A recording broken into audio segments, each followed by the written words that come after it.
Meus caros irmãos e amigos, professores e alunos da Escola Bíblica Dominical, pastores e companheiros de ministério, irmãos e irmãs que sempre nos acompanham neste canal, e você que está nos conhecendo hoje, eu saúdo a todos vós com a santa e gloriosa paz do nosso amado Salvador Jesus Cristo. Com muito prazer e alegria, estamos de volta neste canal para vos trazer mais uma lição da Escola Bíblica Dominical. Estamos no o quarto trimestre de 2025, que está tratando sobre o seguinte tema: corpo, alma e espírito, a restauração integral do ser humano para chegar à estatura completa de Cristo. Já estudamos 4 lições, todas elas estão disponíveis no nosso canal para você, meu caro professor e aluno, acessar. Você que já assistiu pode rever as lições anteriores, e você que ainda não assistiu, tenha toda a liberdade de assistir às nossas aulas. Na primeira lição, falamos sobre o homem, corpo, alma e espírito. Na segunda lição, falamos sobre o corpo, a maravilhosa obra da criação de Deus. Na terceira lição, falamos sobre o corpo e as consequências do pecado. Na quarta lição, falamos sobre o corpo como templo do Espírito Santo. E assim encerramos uma série de lições que trataram sobre o corpo. Agora teremos uma série de lições que tratarão sobre a alma. Temos aqui a lição 5, que hoje falaremos a alma, a natureza imaterial do ser humano. Lição 6, a consciência, o tribunal interior. Lição 7, os pensamentos, a arena de batalha na vida cristã. Lição 8, emoções e sentimentos, a batalha do equilíbrio interior. Lição 9, vontade, o que move o ser humano. Até a lição 9, portanto, falaremos sobre a alma. Então, da lição 5 à lição 9, falaremos sobre a alma do ser humano. Esta lição trata sobre a natureza imaterial do ser humano. Já de antemão, quero dizer para você, meu caro professor e aluno da Escola Dominical, quando falamos de natureza imaterial do ser humano, estamos dizendo que não trataremos sobre o corpo, trataremos sobre aquilo que é mais interior. O mais correto é dizer que a alma é uma das partes que integram o interior do ser humano, porque nós temos alma e espírito. Ambos fazem parte da natureza imaterial do ser humano. É claro que alma e espírito estão tão unidos que se confundem até. Em alguns momentos, nós falamos de coisas, por exemplo, um espírito angustiado, uma alma angustiada, um espírito perturbado, uma alma perturbada. Ou seja, essas duas partes imateriais do ser humano estão tão unidas que não se separarão após a morte. Para onde vai a alma, também vai o espírito.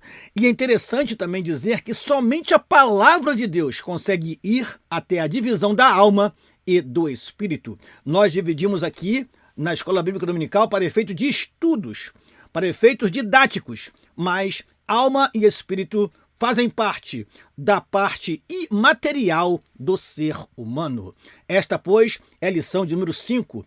Antes de prosseguir, quero pedir a você que deixe o seu like e que compartilhe esta aula com outros irmãos e irmãs, professores e professoras, alunos e alunas da Escola Bíblica Dominical. Vamos então, irmãos, prosseguir e vamos começar, mas antes de começar, precisamos fazer uma oração ao nosso Deus. Oremos, pois, Pai, em nome de Jesus te agradecemos a oportunidade que temos de, através deste canal, transmitir a teus filhos mais uma lição da Escola Bíblica Dominical. Que o teu Espírito nos inspire e que teus servos possam receber, guardar, praticar e ensinar a sua palavra com fidelidade. Assim oramos e te agradecemos. Em nome de Jesus. Amém e amém. Vamos então à nossa aula e sempre começamos com o nosso texto áudio. O nosso texto áudio se encontra no Evangelho do Senhor Jesus Cristo, conforme escreveu Mateus. Evangelho de Mateus, capítulo 10, versículo 28, o versículo que diz: E não temais os que matam o corpo e não podem matar a alma. Temei antes aquele que pode fazer perecer no inferno a alma e o corpo. Repetindo: e não temais os que matam o corpo e não podem matar a alma. Temei antes aquele que pode fazer perecer no inferno a alma e o corpo. Prosseguindo, vamos à verdade prática. Cuidar da alma é uma atitude fundamental para uma vida cristã estável e uma eternidade de alegria e paz. Repetindo, cuidar da alma é uma atitude fundamental para uma vida cristã estável e uma eternidade de alegria e paz. Leitura bíblica em classe se encontra no livro de Gênesis, capítulo 1, versículo 27 e 28, no capítulo 2, versículo 15 a 17 e Mateus, capítulo 10, versículo 28, o texto que já lemos. Vamos então à nossa leitura. Diz assim a palavra do Senhor. E criou Deus o homem à sua imagem. A imagem de Deus o criou, macho e fêmea os criou. E Deus os abençoou, e Deus lhes disse, frutificai, multiplicai-vos, e enchei a terra, e sujeitai-a, e dominai sobre os peixes do mar, e sobre as aves do céu, e sobre todo o animal que se move sobre a terra. E tomou o Senhor Deus o homem, e o pôs no jardim do Éden, para o lavrar e guardar. E ordenou o Senhor Deus ao homem, dizendo, de toda árvore do jardim comerás livremente, mas da árvore da ciência do bem e do mal, dela não comerás, porque no dia em que dela comeres, certamente morrerás. O outro texto nos diz o seguinte, e não temais os que matam o corpo e não podem matar a alma, temei antes aquele que pode fazer perecer no inferno a alma e o corpo. É bom falar um pouco sobre este versículo. A Bíblia não está nos ensinando a temer ao diabo, a temer ao nosso inimigo. A Bíblia sempre nos ensina a temer a Deus e dar-lhe glória. Devemos temer, sim, aquele que, quando nos julgar, pode nos lançar no inferno, na condenação eterna. E somente quem pode julgar o homem é Deus. Portanto, não temas aquele que pode matar somente o corpo. Isso é uma palavra encorajadora para que você, meu irmão, tema a Deus e saiba que se porventura alguém, por permissão divina, tirar-lhe a vida, você tem a vida eterna com Deus. Vale a pena, então, temer a Deus, porque é Ele, sim, quem pode dar o destino final às nossas vidas. Vamos então aos objetivos da nossa lição. Primeiro, fazer os alunos compreenderem que a alma é a sede das emoções, da razão e da vontade. Segundo objetivo, demonstrar aos alunos, com base bíblica, que a alma é uma parte imaterial e imortal do ser humano, capacitando-os a refutar visões materialistas. Terceiro e último objetivo, conscientizar os alunos da necessidade de cultivar uma alma saudável por meio da oração, da meditação, na palavra de Deus e de hábitos santos. Repetindo, fazer os alunos compreenderem que a alma é a sede das emoções, da razão e da vontade. Demonstrar aos alunos, com base bíblica, que a alma é uma parte imaterial e imortal do ser humano, capacitando-os a refutar visões materialistas e conscientizar o aluno da necessidade de cultivar uma alma saudável por meio da oração, da meditação na palavra de Deus e de hábitos santos, são, pois, os objetivos desta lição. Vamos, pois, à nossa introdução. Tenha aí nas tuas mãos uma canetinha, a revista Escola Dominical e um exemplar da palavra de Deus bem próximo de você, para que você possa consultar os versículos, caro professor e aluno da Escola Bíblica Dominical. Diz assim a nossa introdução. Na primeira lição, apresentamos um conceito preliminar da alma. Isso foi na lição de número 1, demonstrando seu lugar na tríplice constituição do homem. Vimos que, junto do espírito e inseparável dele, a alma compõe a parte imaterial ou espiritual do ser humano, que o torna uma pessoa criado à imagem de Deus.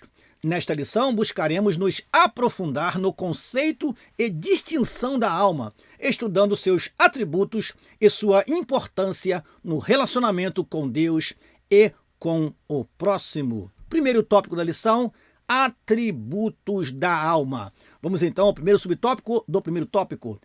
De volta ao Gênesis. Vamos então lá nas origens saber o que temos de importante no capítulo 1º e no capítulo 2º do livro de Gênesis sobre esta lição, sobre a alma humana.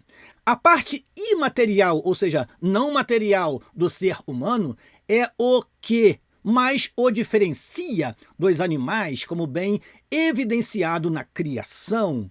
O homem é um ser pessoal, criado à imagem de Deus, com autoconsciência e autodeterminação.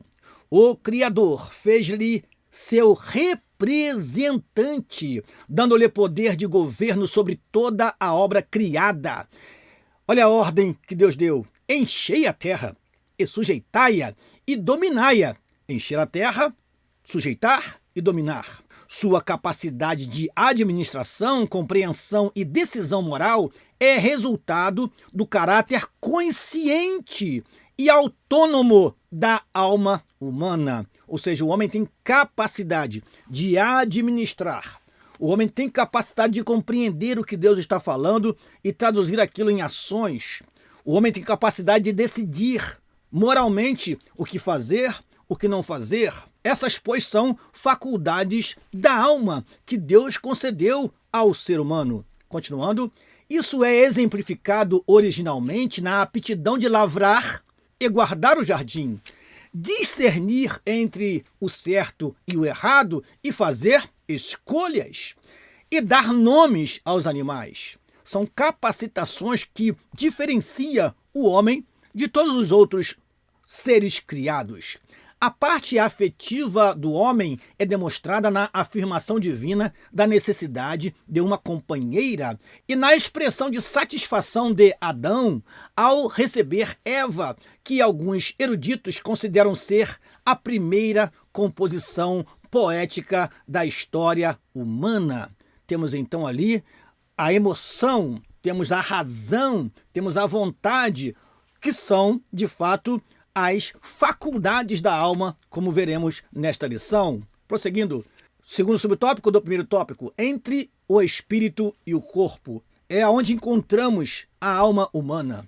A alma do homem é sua personalidade ou distintivo pessoal. Seus três principais atributos são emoção ou sentimento, razão ou intelecto e volição ou vontade. Ou seja, alguns vão dizer que é emoção, intelecto e vontade. Outros vão dizer que é sentimento, razão e volição. O que significa a mesma coisa: emoção ou sentimento, razão ou intelecto e volição ou vontade. É, portanto, a sede dos afetos, raciocínio, impulsos, desejos e decisões. O ser humano emprega esses atributos em sua comunicação com Deus e com o mundo físico, principalmente seus semelhantes. Para ter comunhão com Deus, a alma serve-se do espírito. Para comunicar-se com o próximo, o veículo são o corpo e os seus órgãos sensoriais, pele, olhos, ouvidos, nariz, boca. Ou seja, a alma está nessa posição intermediária. Ela utiliza o espírito para invocar, adorar a Deus e utiliza o corpo para explorar o mundo ao redor. Pode-se dizer, então, que a alma funciona entre o espírito, que se conecta com Deus, o ser divino, e o corpo, que se conecta com o mundo dos homens. O cântico de Maria, na casa de sua prima Isabel, é uma típica cena dessa tríplice interação e comunicação. Vamos ler esse texto, que é tão interessante, irmãos, esse texto. Lucas, capítulo 1, versículo 46 e 47, diz assim a palavra do Senhor. Desfolhemos a palavra de Deus e vamos ler. Diz assim: disse então Maria: a minha alma engrandece ao Senhor, e o meu espírito se alegra em Deus, meu Salvador. É a alma, através do espírito, se direcionando a Deus, se comunicando com Deus. Continuando, o terceiro subtópico do primeiro tópico, a alma abatida. Os afetos da alma em relação a Deus são vistos na poesia do Salmo 42, quando o salmista conversa consigo mesmo. Porque estás abatida, ó minha alma, e porque te perturbas em mim. Espera em Deus, pois ainda o louvarei na salvação da sua presença. Salmo 42, versículo 5. O contexto indica que o autor experimentava aflição espiritual e alguma crise em sua comunhão com Deus. Por isso, sua alma estava entristecida e suspirava. A minha alma tem sede de Deus, do Deus vivo. Quando entrarei e me apresentarei ante a face de Deus? O Salmo 84, versículo 2, também ilustra essa função da alma, assim como o Salmo 51, no qual Davi fala da sua tristeza e do anseio por um espírito reto, voluntário e renovado, o que devolveria alegria à integralidade de seu ser.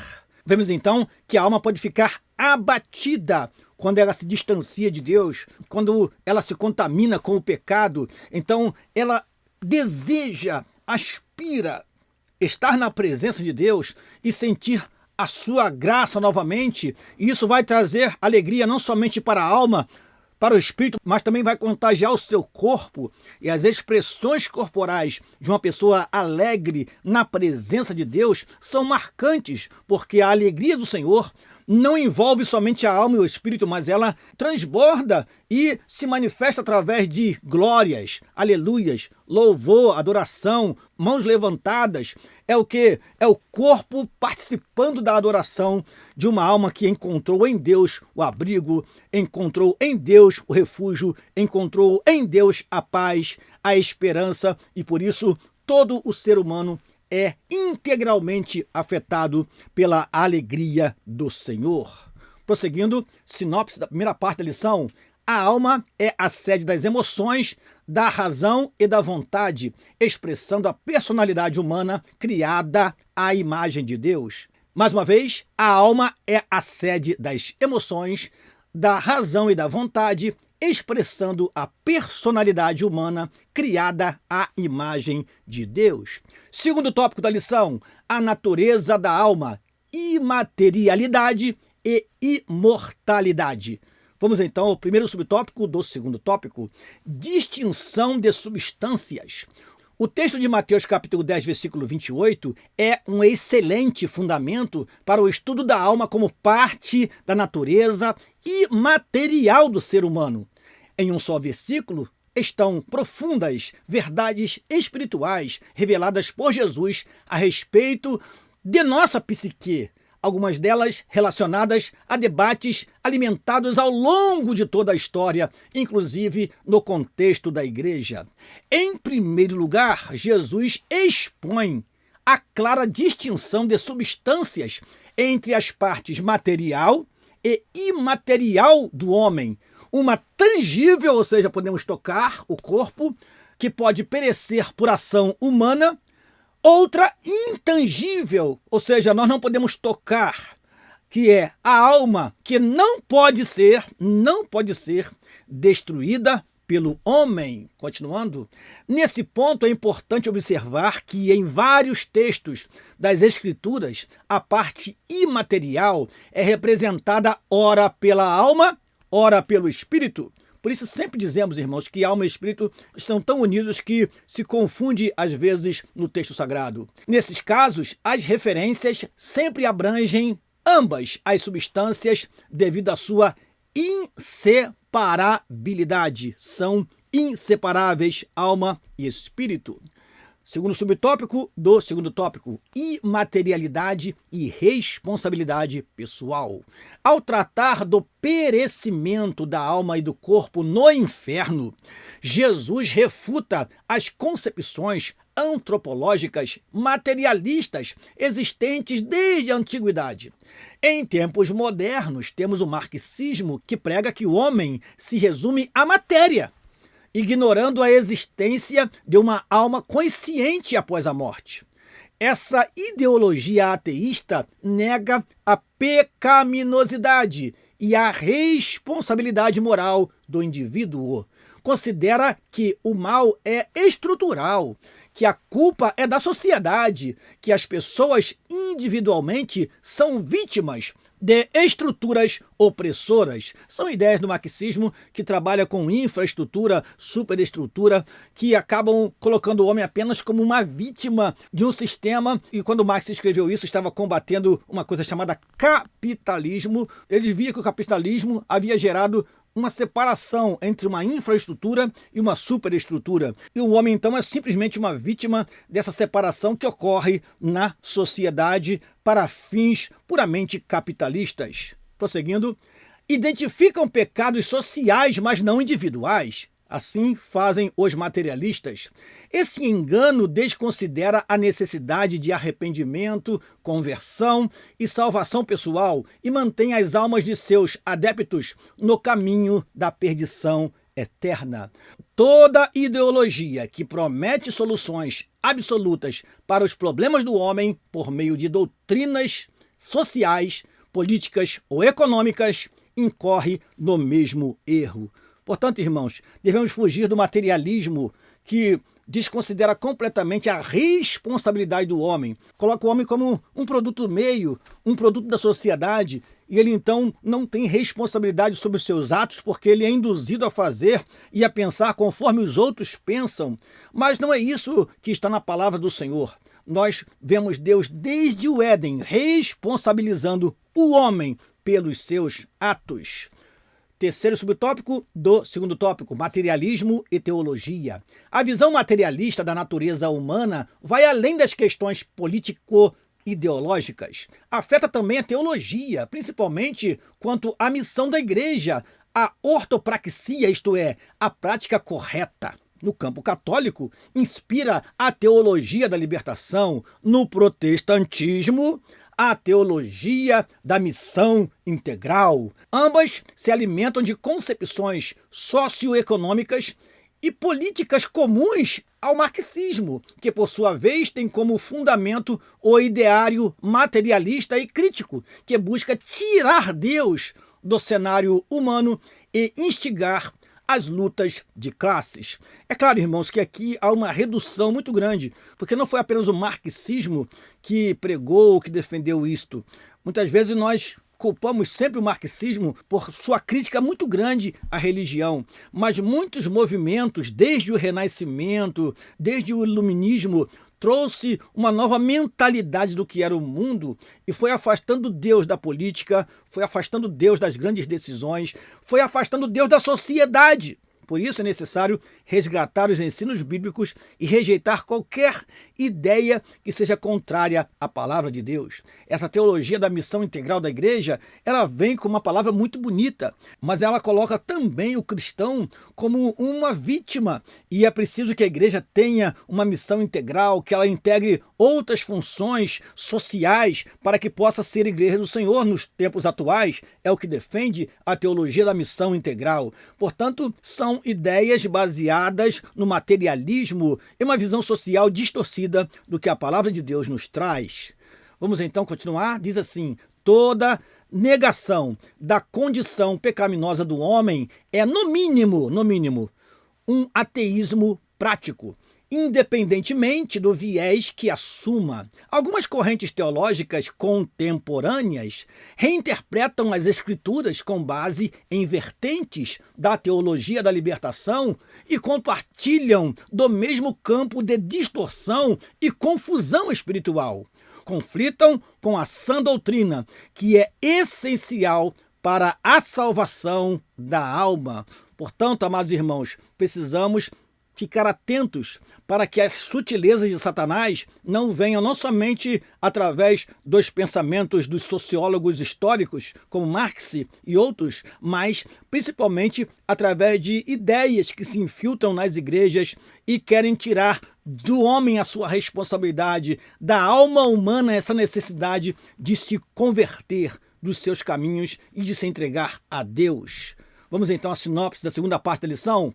A alma é imaterial e imortal, distinta do corpo e continuará existindo após a morte, sendo responsável diante de Deus. Repetindo, a alma é imaterial e imortal, distinta do corpo e continuará existindo após a morte, sendo responsável diante de Deus. Terceiro e último tópico da lição: alma renovada e submissa a Deus. Nós falamos sobre alma abatida, agora vamos falar sobre alma renovada e submissa a Deus no terceiro tópico desta lição. Primeiro subtópico do terceiro tópico, edificação e saúde. A estabilidade de nossa vida cristã e nosso destino eterno dependem de como cuidamos da nossa alma. A oração é um meio eficaz para nos livrar da ansiedade, um transtorno de dimensão global. Alguns chegam a dizer que nós estamos vivendo no século da depressão, no século da ansiedade. Mas a alma que tem o Senhor Deus reinando, governando, que tem no seu interior a paz dada pelo Senhor Jesus Cristo, ela está tranquila. Essa pessoa está tranquila porque sabe que pode descansar em Deus. E faz como Abacuque, ainda que a figueira não floresça, não haja fruto na vide, o produto da oliveira minta, nos currais não haja vaca, e as ovelhas da malhada sejam arrebatadas, todavia, disse Abacuque, eu me alegrarei no Senhor, exultarei no Deus da minha salvação. Ainda que venham os maus dias, ainda que venham os momentos ruins, como diz o Salmo de número 27, no dia da adversidade, me esconderás no seu pavilhão, ou seja, debaixo das suas asas. Deus nos dá a sua paz e protege nossas emoções e pensamentos, e nos guia no caminho de sua vontade. Veja que nessa frase estão citadas as emoções, os pensamentos e a vontade. Ele é quem protege nossas emoções, ele é quem guia nossos pensamentos, é quem orienta nossos pensamentos e é quem trabalha em nós a sua soberana, perfeita e agradável vontade. Nossa parte é alimentar nossa mente apenas com o que edifica. O que falamos? O que ouvimos? O que lemos? O que vemos? Nossos hábitos diários determinam a saúde de nossa alma. Portanto, tenha cuidado com aquilo que você ouve, com aquilo que você fala, com aquilo que você lê, com aquilo que você vê, porque fará parte das suas emoções, pensamentos e vontade aquilo que você recebe do mundo ao redor. Por isso é bom estar meditando na palavra, pensar nas coisas de cima. Por isso é bom estar falando de Deus com a linguagem sã e irrepreensível. Por isso é bom estar sempre ouvindo louvores, ouvindo a palavra de Deus. Por isso é bom estar sempre lendo a Bíblia, porque você vai sendo renovado e essa renovação faz com que a sua alma esteja purificada, lavada pelo sangue do Cordeiro, e assim você é edificado e saudável espiritualmente. Segundo subtópico do terceiro tópico, purificação e renovação. Ainda quanto aos cuidados da alma, a Bíblia nos adverte dos maus pensamentos, dos desejos impuros e perversos e das intenções e inclinações malignas.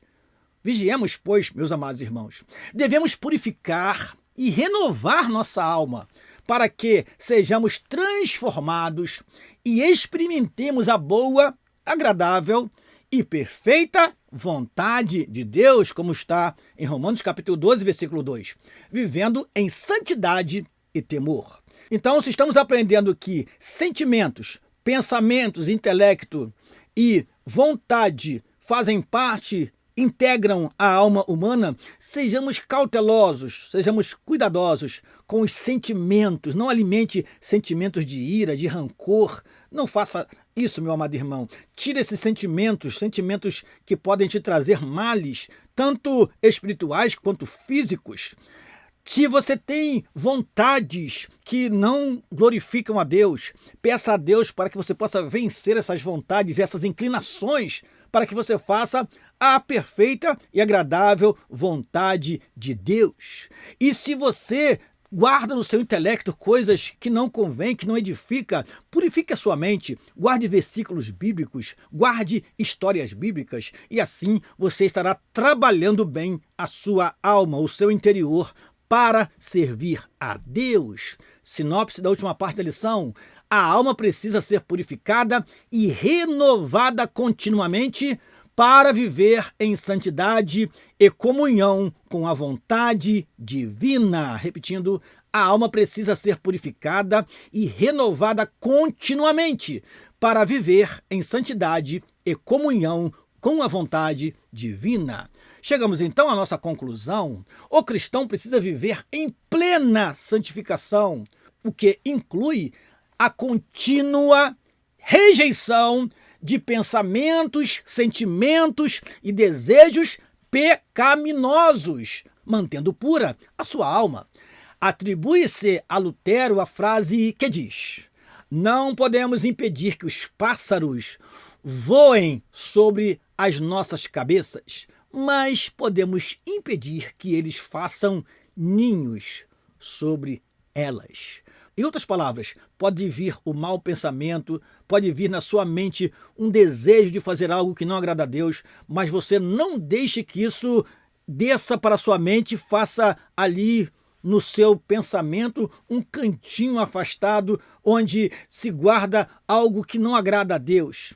E, vez por outra, aquilo retorna como algo forte, porque está ali, bem escondidinho na sua mente, no seu coração, fez ali o seu ninho. Em nome de Jesus Cristo, repreenda a malignidade dos pensamentos, repreenda os sentimentos e desejos perversos para que você possa ter uma vida equilibrada, santa, diante de Deus, o nosso Senhor. Vamos então convidar você para a próxima aula. Não perca a 6ª lição do 4º trimestre de 2025, lição na qual falaremos sobre a consciência, o tribunal interior. E eu quero contar com a sua presença aqui, meu caro professor e aluno da Escola Bíblica Dominical. Deixe o seu like e compartilhe essa aula com outros professores e irmãos. E eu te peço que você continue orando por nós, para que possamos continuar realizando esse tão importante trabalho de deixar para você um comentário da Escola Dominical, para que você possa lecionar bem, meu caro professor. No dia 2 de novembro de 2025 é o dia que estaremos falando sobre esta aula em classe. Deus te abençoe. Aqui se despede seu amigo pastor Daniel Rosa Dutra e até a próxima aula em nome de Jesus. Amém e amém.